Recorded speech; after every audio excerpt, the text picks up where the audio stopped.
थी जिसका नाम था शकुंतला। विश्वामित्र जी की पुत्री थी वह, पर पालन कण्व मुनि ने किया था। एक ब्राह्मण के यहाँ पल रही थी, ब्राह्मण के आश्रम में, और थी क्षत्रिय की कन्या। विश्वामित्र जी क्षत्रिय थे, उनकी कन्या थी। दुष्यंत महाराज जब गए वहाँ तो उस लड़की ने बहुत सुंदर स्वागत किया, खिलाया पिलाया। और पिताजी नहीं थे, कण्व मुनि नहीं थे।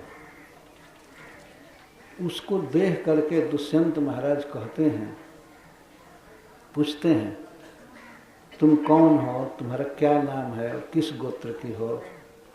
तो एक बात दुष्यंत महाराज ने कह दिया, तुम निश्चित क्षत्रिय हो, अन्यथा मेरा मन तुम में जा नहीं सकता था।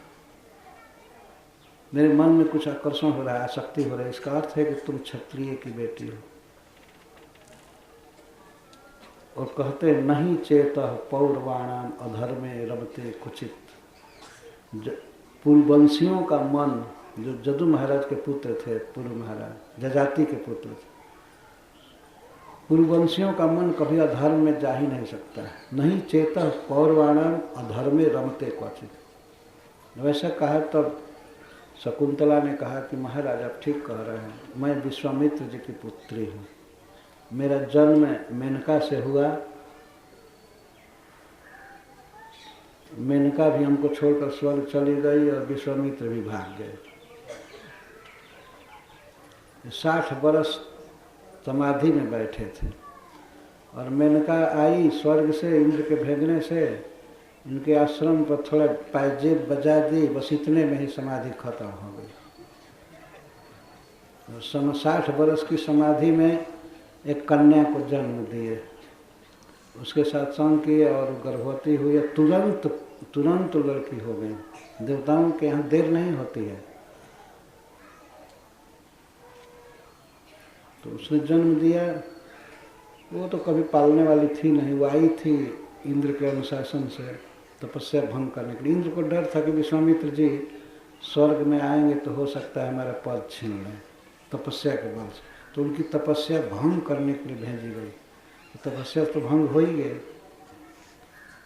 बच्ची हुई तो ये दोनों इतने निर्मम थे, विश्वामित्र भी भाग गए अपना आसन गोल करके, और वो भी स्वर्ग चली गई।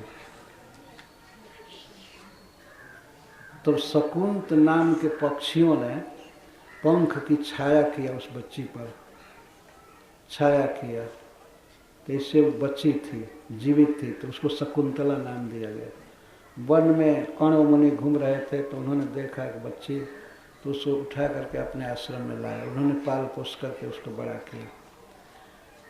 तो दुष्यंत महाराज कहे कि पूर्ववंशियों का मन कभी अधर्म में नहीं जाता है, यह अवश्य क्षत्रिय की पुत्री है, तभी मेरा मन जा रहा है। तब शकुंतला ने कहा कि हाँ, मैं विश्वामित्र जी की पुत्री। तो महाराज दुष्यंत ने गांधर्व विधि से विवाह किया। गांधर्व विधि का मतलब होता है, आज कल उसको लव मैरिज कहा जाता है, लेकिन ये लस्ट मैरिज है वास्तव में, ये लव मैरिज नहीं। लेकिन गांधर्व विवाह का अर्थ प्रभुपाद जी ने लव मैरिज किया है। लड़की का और लड़के का आपस में मन मिल गया, तो विवाह कर लिया। लेकिन विवाह वो भी विवाह है, बहुत पवित्र विवाह है। लड़का अपनी पत्नी के अतिरिक्त और किसी से कोई संबंध नहीं रखता है, और लड़की किसी भी पुरुष से नहीं, वो भी विवाह है। इस प्रकार दुष्यंत महाराज ने विवाह किया। लेकिन विवाह तो हुआ, पर लड़का हुआ जिसका नाम हुआ भरत। तो शकुंतला जब भरत को लेकर के राजा दुष्यंत के पास गई और कही, मैं महाराज से भेंट करना चाहती हूँ। जब भेंट की तो कहे कि महाराज आपका पुत्र है, आप इसे स्वीकार कीजिए, और मैं आपकी पत्नी हूँ, आपने मेरे साथ विवाह किया। लेकिन महाराज दुष्यंत लोकापवाद से डर गए। कहाँ भेंट हुई थी, कहाँ भी पुत्र हुआ था, सब दुनिया में तो लोक का मुख बहुत खराब है, क्या क्या कहेंगे। तो उन्होंने सीधा कह दिया कि नहीं, मैं नहीं मानता कि तुम मेरी पत्नी हो, और मेरा बेटा है। तो उस समय महाभारत में लिखा गया, बहुत विलाप करने लगी शकुंतला, मैं कहाँ जाऊँ, किसके यहाँ जाऊँ। तो उसी समय आकाशवाणी हुई, उस राज दरबार में आकाशवाणी हुई सीधे कि महाराज दुष्यंत, यह आपकी धर्मपत्नी है और यह आपका औरस पुत्र है, इसको आप स्वीकार कीजिए, आप इसका भरण कीजिए। उसी भरण करने के कारण उस बच्चे का नाम भरत पड़ा। महाराज दुष्यंत ने स्वीकार किया। इसी भरत वंश में महाराज युधिष्ठिर, अर्जुन, नकुल, सहदेव आदि का जन्म हुआ था। लगभग एक ही वंश के थे सब लोग। भगवान कृष्ण भी जन्मे थे, तो जजाति महाराज के जदु पुत्र थे सबसे बड़े। उसके बाद अनु, द्रुहि, तुर्वसु और पुरु। तो पुरु के वंश में युधिष्ठिर, अर्जुन, भीमसेन, नकुल, सहदेव सब जन्म लिए थे बाद में। और जदु महाराज के वंश में स्वयं भगवान जन्म लिए। तो लगभग एक ही वंश हुआ, लेकिन इस तरह से पुत्रों के भेद से गोत्र चला। तो भगवान श्री राम की बात में कह रहा था कि वे लक्ष्मण जी से बात करने लगते हैं कि मोहि अतिशय प्रतीत मन केरी, जेहि सपने हूँ पर नारी नहीं। बाद में भगवान ने धनुष तोड़ा, और धनुष तोड़ने के बाद सीता जी ने वरमाला डाला भगवान के गले में, विवाह किए। जेहि सपने हूँ पर नारी नहरी, पर नारी को नहीं बोला। भगवान मनुष्य भाव से बोल रहे हैं, मनुष्य का धर्म सिखा रहे हैं। लेकिन भगवान कृष्ण मर्यादा के अवतार नहीं थे, खुलम खुला साक्षात ईश्वर, साक्षात भगवान थे। इसलिए जो किए हैं ब्रज में तो भगवान की लीला किए हैं, न कि मनुष्य की लीला किए हैं। भगवान ऐसा होता है। यदि सच्चा भगवान देखना हो, भगवान कैसा होता है, तो कृष्ण को देखिए, इसको भगवान कहते हैं। इसीलिए सब लोगों ने स्वीकार किया। कई विद्वान, जैसे क्रिश्चियनिटी में विद्वान हैं पहले के, वो लोग खुलम खुला स्वीकार करते हैं कृष्ण भगवान हैं। और इस्लाम में भी कई ऐसे विद्वान हुए हैं जो श्री कृष्ण को भगवान मानते हैं, लेकिन भगवान श्री राम के भगवत्ता पर संदेह पैदा करते हैं, क्योंकि मर्यादा में दबे हुए हैं। एक बार उन्होंने विराट रूप दिखाया माता कौशल्या को पलना झूलते समय, यहाँ वहाँ दो बालक देखा उस प्रसंग में। और माता कौशल्या को मना की कि माता जी मत किसी से कहिएगा कि मैं भगवान हूँ, किसी से मत कहिएगा। लेकिन भगवान श्री कृष्ण कभी मना नहीं किए यशोदा जी को, जिससे कहना हो नहीं कहना, जो करना हो करो। दुर्योधन को दिखाया विराट रूप, उत्तंक ऋषि को दिखाया, अर्जुन को दिखाया, तो किसी को मना नहीं किया कि मत फैलाना कि मैं भगवान हूँ। और जब वे थे इस पृथ्वी पर विद्यमान, उनके बचपन में ही सब जगह प्रचार हो गया कि कृष्ण भगवान है। यहाँ तक ब्रह्मा जी आते थे भेंट करने वृंदावन में, भगवान शिव आते थे, इंद्रदेव आते थे, सनत कुमार आदि आते थे, सब लोग जाते थे। द्वारका में तो वे ऐश्वर्य में रहे ही, जब माधुर्य की लीला कर रहे थे तब भी सब लोग दर्शन करने आते थे। बच्चे गांव में पहुंचने पर, ब्रज में पहुंचने पर, गाय चराने के बाद बड़े चकित होकर कहते थे, आज पता नहीं कौन देवता आया था, बहुत सांप लगाया था अपने गले में, बहुत भारी जटा थी, और कृष्ण के चरण में लुट रहा था। ये कहाँ का है, कहाँ से आया था, ये बच्चे नहीं जानते थे। जाकर अपनी माँ से कहते थे। डमरू बजा रहा था, नाच रहा था, तब माता जी लोग समझ लेते, अरे भगवान शिव आए होंगे कैलाश से। तो ये माताएं क्या जानती थी, हाँ कृष्ण बहुत सुंदर है, उसको देखने के लिए आए होंगे। तो परम ईश्वर है, स्वयं भगवान है, उसको प्रणाम करने आए हैं, ये बात तो लोग नहीं समझ पाते। तो सब कृष्ण के आगे धूली में लौटते हैं, हटते भी नहीं हैं, चलने में दिक्कत होती है कृष्ण को। गोचारण करके आते समय देवता लोग सब प्रणाम करते थे, फिर स्वर्ग चले जाते थे और फिर दूसरे दिन विमान से आ जाते थे। प्रतिदिन आते थे वृंदावन। अरे आज देखा वो 4 मुंह वाला एक आया और चारों मुंह से कृष्ण के विषय में कुछ बोल रहा था। पता नहीं क्या बोल रहा था, कौन भाषा बोल रहा था। तो संस्कृत बोलते हैं ब्रह्मा जी, गोविंदम आदि पुरुषम तमहम भगवान। तो चारों मुंह से कोई न कोई गुण गाते थे और मुड़ी घुमा घुमा करके सब ओर से प्रणाम करता था। चारों सिर से प्रणाम करना था ना। ये सब बच्चे आकर के कहते थे। एक देवता आया, वो हाथ में बहुत बड़ा हथियार लिया था, वज्र को कहते लिया था। पता नहीं उस हथियार का क्या नाम है। कुदाली भी नहीं था, फावड़ा भी नहीं था, टांगी भी नहीं था, पता नहीं क्या था लिया था। बहुत तेज धार थी उसमें, वो भी लौट रहा था। इसको देखकर तो और आश्चर्य हो गया भैया। उसके शरीर में सब और केवल आंख थी। 1000 आंख इंद्रदेव के शरीर में है। सब जगह है आंख, सब जगह है आंख।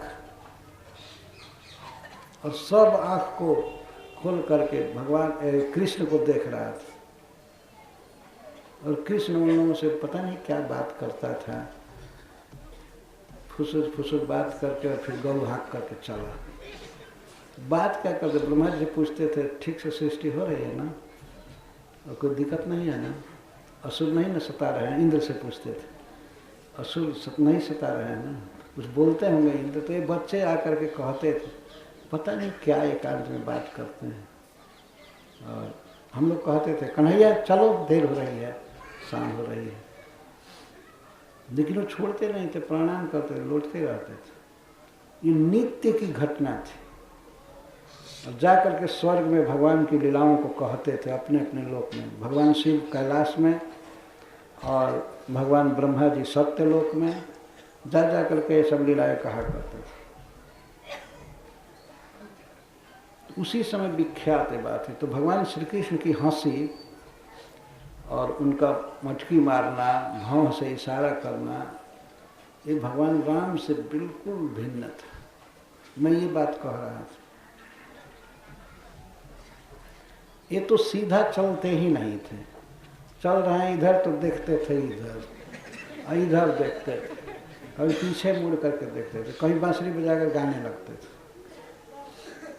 और भगवान श्री राम और विष्णु भगवान तो बड़े सीधे साधे खड़े रहे, तो कहीं इधर उधर नजर कर ही नहीं सकते। भगवान राम इतने मर्यादा में हैं कि इनसे किसी से बात ही नहीं करेंगे।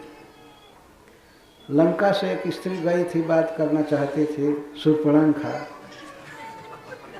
तो कोई प्लान से नहीं आई थी, घूमते घूमने आई थी पंचवटी, बॉम्बे घूमने आई होगी। तो घूमते घूमते नासिक पहुंच गई।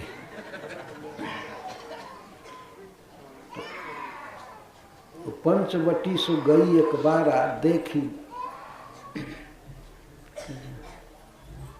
जुगल, देख विकल भाई जुगल कुमार। उन दोनों कुमारों को देखी तो विकल हो गए। उसमें भी जब राम को देखा तो सोची कि इसके साथ विवाह करना चाहिए। तो सोची कि बहुत संभल करके बोलना है। तो राम से कहती है, तोसम पुरुष नमोसम नारी, यह संयोग विधि रचा विचारी। ब्रह्मा जी सब इंगेजमेंट काम छोड़ करके और हम दोनों की जोड़ी के विषय में विचार किया हमने। तो हमारे योग्य तुमको बनाए, तो पहले हमको बनाए होंगे। मैं परम सुंदरी हूँ, सुंदरी बनकर गई।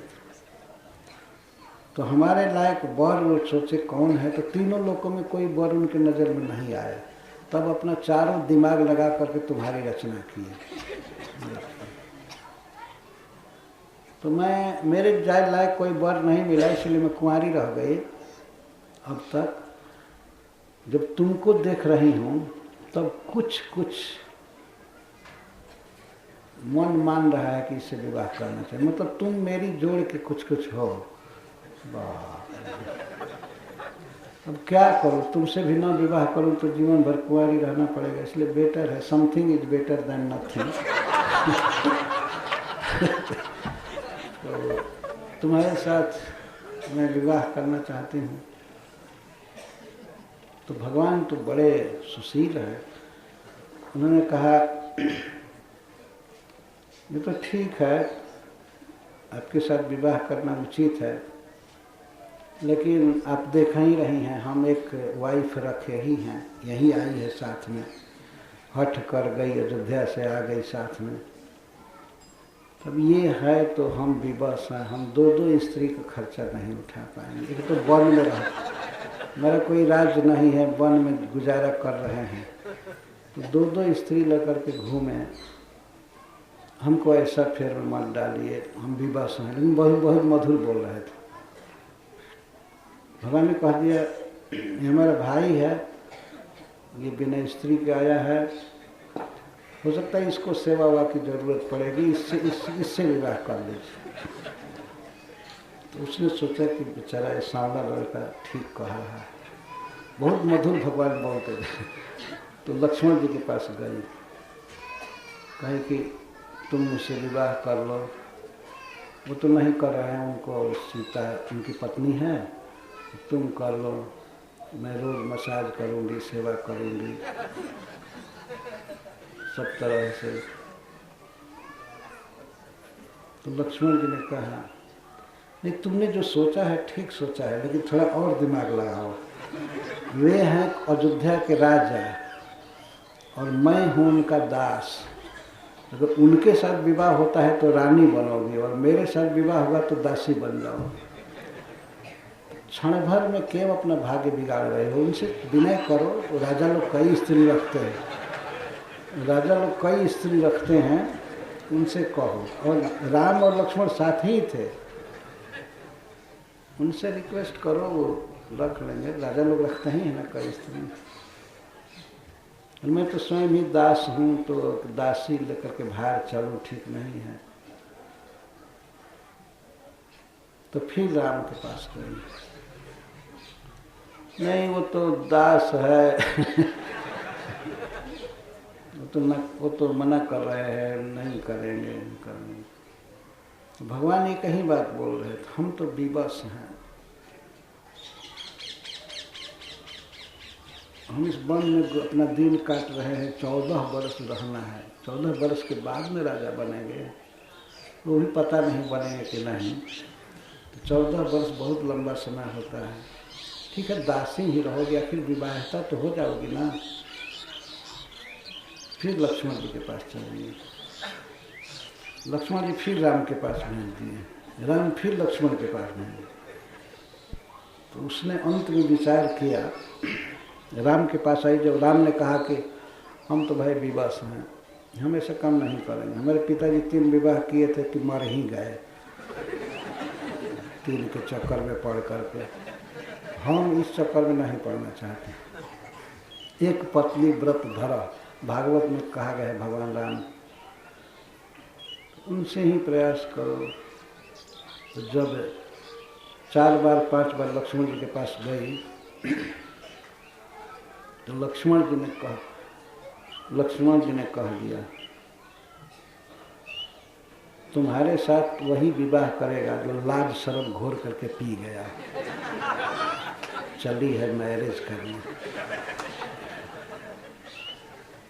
तो जब ठीक कहा उन्होंने, जब एक पर रिजी होते एक ही के पास रहो, क्यों इसके पास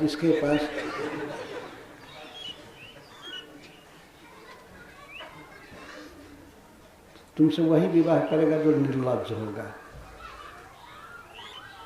तो वो बहुत क्रोधित हो गई कि ये लड़का खराब है, इससे तो विवाह करना नहीं। विवाह के पहले जो ऐसे बोल रहा है, क्या करेगा, इसको तो रिजेक्ट कर दिया। लेकिन भगवान राम के बारे में सोचा, ये लड़का बहुत सुशील है, लेकिन इसके सामने एक व्यवस्था है, ये जो पत्नी है इसकी, अगर मैं इसको किसी तरह से मार दूँ, खा जाऊँ, तो ये फ्री हो जाएगा। तब मेरे साथ विवाह करेगा। तो सीता को मारने का उपाय करने लगे, जाने लगे। तो भगवान ने अपने नाक पर इशारा किया, लक्ष्मण जी को दिखा करके, नाक और कान पर इशारा कर दिया। बस लक्ष्मण जी तलवार निकाले और जाकर झट से कान काट लिए दोनों और नाक भी पोंछ दिए। तो नाक कान बिन भय विकराल, तो बहुत विकराल बन गए, खून की धारा चलने लगी। अब रोना चालू किया फफक फफक करके, रोते रोते। अभी उसी वन में खरदूषण और तृष्णा आए थे सेना लेकर, घूमते रहते, राक्षस सब घूमते रहते हैं। आतंकवादी चुप से बैठते नहीं हैं, कहीं ना कहीं घूमते रहते हैं, और कहीं ना कहीं बम विस्फोट, कहीं कुछ करना कहीं कुछ करना। तो उन लोगों ने सुना उसकी शिकायत को कि अयोध्या से 2 लड़के आए हैं और मैं सीता नाम की लड़की को फुसला रही थी तुमसे विवाह करने के लिए। बहुत सुंदरी लड़की थी, लड़की है। तो इसी विचार से जब ही मैं विवाह का प्रस्ताव रखी, सीता जी का विवाह कराने को कह रही है। जब ही विवाह का प्रस्ताव रखी तब ही छोटा भाई जो बहुत बदमाश है, हमारी कान काट दी, नाक काट दिया, कान काट दिया, खूब रो रहे थे। तो खरदूषण और तृष्णा 14,000 सेना इकट्ठा किए राक्षसों की और आए। उसके पहले भगवान ने कहा लक्ष्मण को, लक्ष्मण सीता जी को लेकर के कहीं एकांत में छिपा दो, यहाँ लोग आ रहे हैं, मैं इनके साथ युद्ध करूँगा। तो लक्ष्मण जी भगवान की आज्ञा का पालन किए। जब ये राक्षस आए तो सबसे पहले पूछते हैं, कहाँ तुम्हारी पत्नी है, भले ये बताओ, हम तुमसे युद्ध करेंगे, ये करेंगे, वो करेंगे। अगर अपनी पत्नी हाजिर करोगे तब तो छोड़ देंगे, नहीं तो युद्ध करेंगे। भगवान श्री राम ने कह दिया, तुम्हारे जैसे कुत्ते हम खोजते फिरते हैं। उसके पहले